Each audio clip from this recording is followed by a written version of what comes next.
But when Bill was talking about when this place opened last night, I got to thinking about my first time up here, and it was kind of amazing. And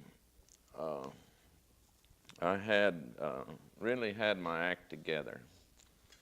I was in top shape in all departments then. I remember that my goal was to make $1 million by the time I was 40 and to retire, and I had just about done that. I understood the church game real well.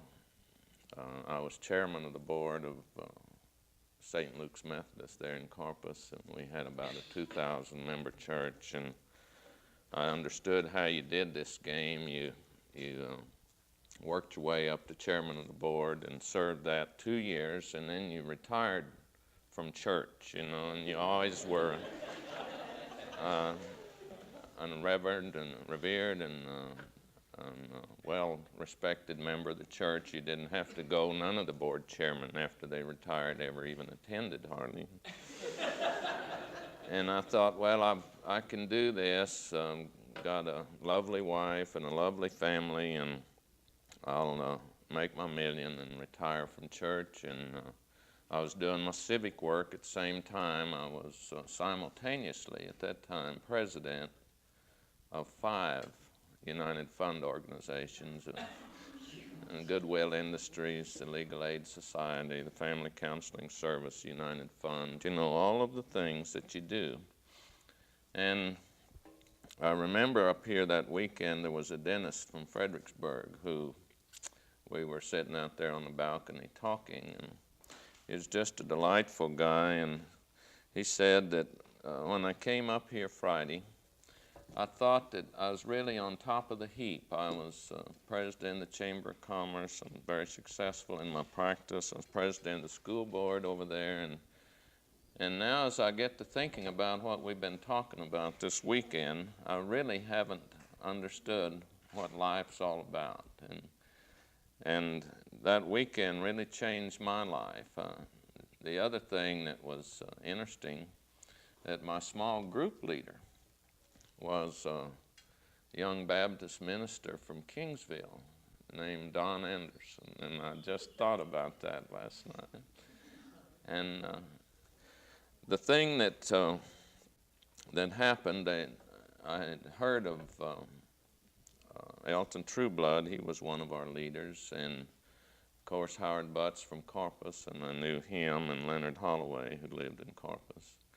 And they had a young oil man from Oklahoma City named Keith Miller, who was here that weekend I'd never heard of. And the question that was presented that weekend was one that I'd never heard in the Methodist Church. The question, however it was phrased, came out to me: do you believe that Jesus Christ was who he said he was? And as I got to thinking about that, it really was a novel question, and I was afraid to answer it no.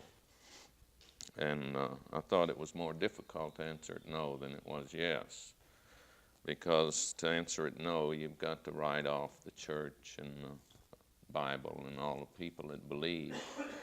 And so I just took the easy way and said, I'll assume that he's who he said he is. And I remember that Howard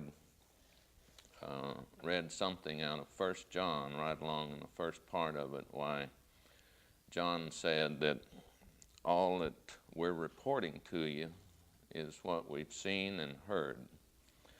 And of course, being a lawyer, that's very impressive to me, because that's all that a witness can testify to. And I knew that these witnesses had been subject to probably the most horrendous cross-examination that any witnesses have ever been subjected to for a longer period than any witnesses have a right to be cross-examined, and yet nobody had ever successfully impeached them. And so the weekend really forced me to begin an experiment of faith. wherein I said that assuming that you're who you say you are, I'm going to give as much of myself as I'm able, which is very little, really, because I was really pretty well wrapped up in what I was doing. But I'm going to give as much of myself as I can to as much of you as I can understand. And that wasn't much either, because I really never had thought about Jesus Christ. And even though I had taught an adult Sunday school class for 10 years, we kind of bounced around in the International Lesson Series in the Methodist Church, and it's a different kind of deal. But I began there and began what I now understand is a process of growth. And it kind of reminded me, when I was thinking about it one time, when I was a little kid, my folks took me to some sand hills outside of Alamosa, Colorado. And I'd climb up those hills, which it's a tremendous thing, I know now, because it's about 20 or 30 miles long and it looks like a mountain range. But I'd climb up a hill and I'd think I'd be on top.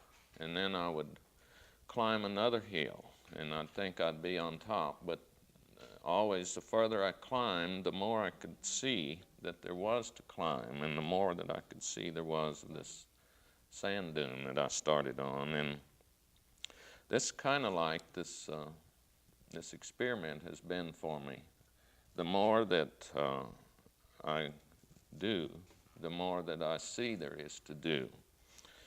And so I began, as Bill says, cautiously trying to experiment in different areas of my life. And I bumped into a lawyer from Chicago not too long after I'd been up here, and he talked about praying with clients in his office, and I thought that was the most ridiculous thing I'd ever heard of. And yet I tried it once, and the client didn't laugh, and in fact she cried, and she told me later that it was really one of the most significant things that had ever happened to her. And so I began to really change my practice quite a bit. Began doing more probate work and things that put me closer to people. And it wasn't too many years later, maybe 2 or 3, that we were fortunate enough to be up here with a Swiss psychiatrist named Paul Tournier, who talked about this other dimension of life. And out of his experience, he had discovered that life is really made up of 3 dimensions: the physical, which we all understand; the emotional, which we're learning more about because of the psychological boom; and the spiritual dimension, which he had concluded was not only the most significant of the 3, but actually controlled the other 2, so that if we had a physical or an emotional problem, odds were that it was really a spiritual problem. And so I began integrating this in my practice. And here in the last 2 or 3 years, there's been a new challenge, which is probably the most exciting thing that I've ever encountered, I think, since I bumped into Jesus Christ, is his command to us to go and make disciples. The mountain, the little sand hill that I'm on now, is just high enough so I can see that I ain't learned nothing yet. I feel kind of like I did when I got out of law school. I was 26. I'd been in school for 22 years.